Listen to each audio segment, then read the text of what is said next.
ST bus Nandgaon Khandeshwar शहर नजीक येता चक्क 2 जीव वाचवण्यासाठी ग्रामीण रुग्णालयामध्ये दाखल झाली।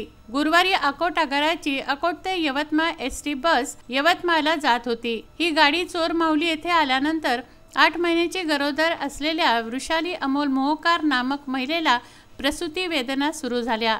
वृषाली अमोल मोहोकार व त्यांचे पती अमोल मोहोकार असे दोघे अमरावती जिल्ह्यातील यावली शहीदेतून माहूर नजीक दही सावळी या गावी जाण्यासाठी गाडीत चढले।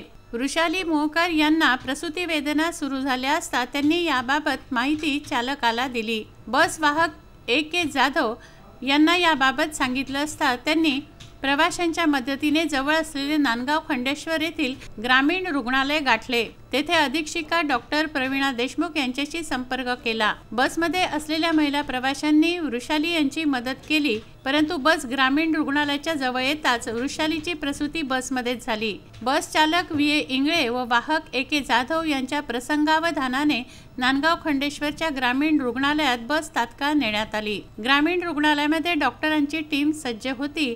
त्यांनी लगेच महिला व बाळाची तपासणी केली।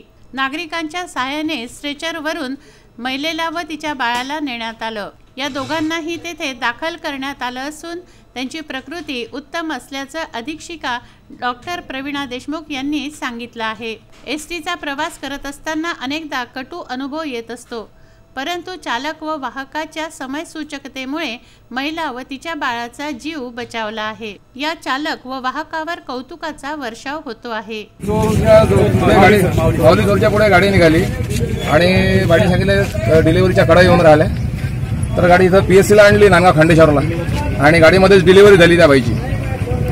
तसंच महामंडळाने देखील याबाबतची दखल घेणं गरजेचं आहे। अमरावती ते यवतमाळ या मार्गावर मोठमोठे खड्डे असल्यामुळे सदर महिलेची प्रसूती वेळेआधीच झाली असल्याच्या प्रतिक्रिया सर्वत्र उमटत आहेत।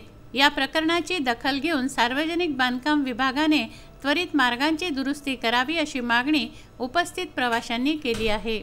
उत्तम ब्राह्मणवाडे व सागर सव्वालाखे, विदर्भ न्यूज, नांदगाव खंडेश्वर।